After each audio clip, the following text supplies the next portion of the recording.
Hi everyone, welcome to another academic video. This week I thought we could talk all about PhD student supervision, and specifically as an academic member of staff, how many PhD students do you want to or can you manage as a supervisor?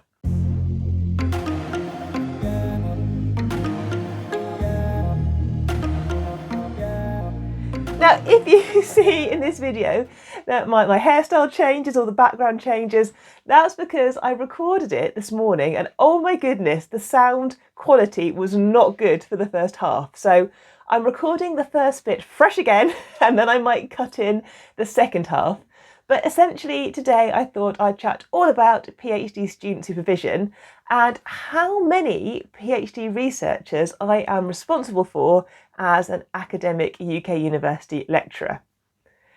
It's quite timely, so last week my undergraduate students finished for their winter vacation, and this week I'm going to be having my pre-holiday chats with my PhD students to make sure that everybody's sorted and ready to go and have their winter break.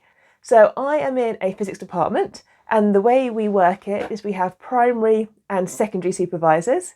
If you're the primary supervisor, you really are the one leading the kind of interaction, the day-to-day progress or week-to-week progress for that particular student.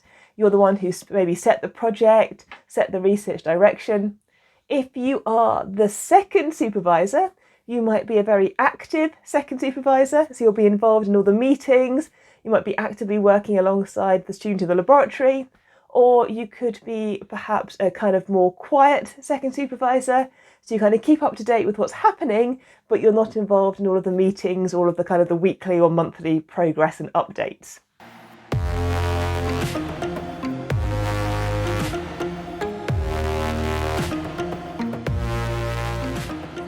Now, I think student supervision, it will really depend on your university, your subject, your department rules. I am sure my university has an upper limit on how many students I am allowed to be the supervisor for. Every time I accept a new student, I have to log it in my computer kind of university system, and they kind of do a quick calculation of how many students I have responsibility for at that point in time. So if I look back over my time as a lecturer so far, the most students I've had, the most PhD students, was 4 as the primary supervisor and then 3 as the secondary supervisor. So 7 in total, but only 4 where I was, as I said, the primary supervisor for that student. Right now, I've got 2 where I'm the primary supervisor because students finish, they qualify and they get their degree. And I've got 3, soon to be 5, that I am the second supervisor for. And as second supervisor, if something changes for the primary supervisor, if they change university and their topic or subject requires them to make a change, then as the second supervisor, you may need to step in to become the primary supervisor for that student. And that has happened to me. I have been the second supervisor for a student, and then I had to step in to become the primary supervisor for various reasons. So yeah, how many students, individual academic members of staff, choose or want or have to supervise, I think will be a personal choice, and it will really vary department to department, depending on your subject and depending on which university you're at.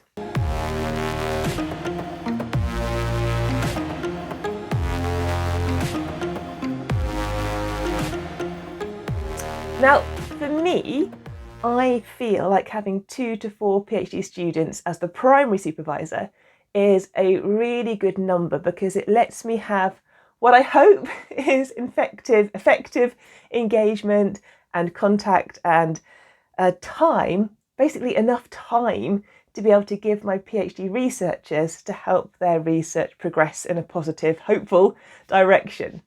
So yeah, at my university, again, it's personal choice how often you want to meet with your PhD students. I'm in physics, so quite often I will see my PhD students several times during the week, either in laboratories or working in their offices.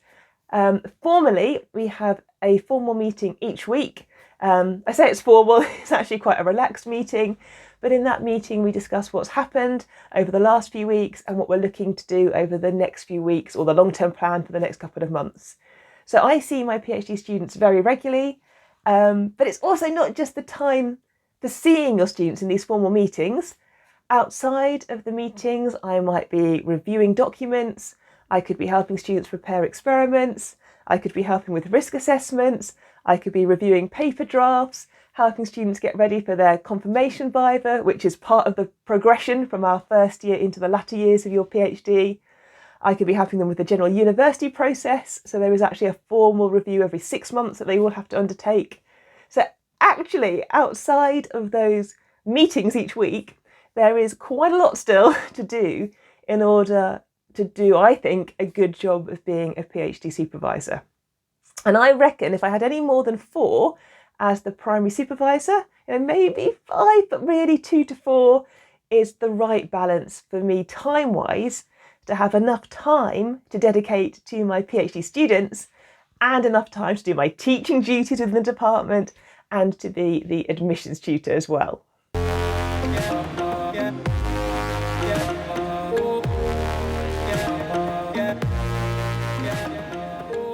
Part of being a PhD student is forming your own research kind of skills and capabilities and deciding which direction you want to take a particular research project forwards in.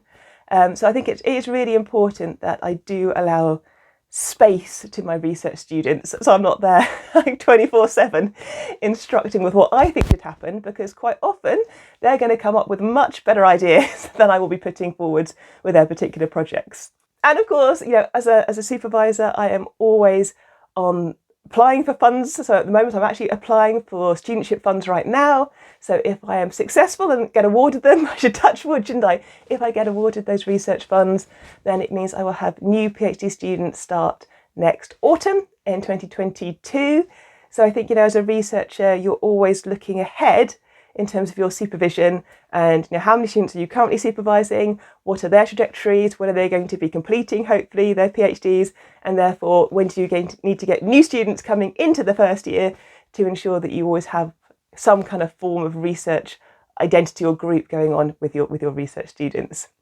But I'd love to know in the comments, depending on your subject or maybe your university rules, how many PhD students do you supervise at the moment? How many would you like to supervise? Do you think you have too many or too few? Leave me a note in the comments. Maybe you think that I've got too few and you should have way more. Maybe you would rather have much less than I currently look after. But yeah, let me know in the comments. As always, stay safe, look after yourselves. I hope you are safe and well wherever you are in the world. And I will see you next Monday for another academic video. Bye.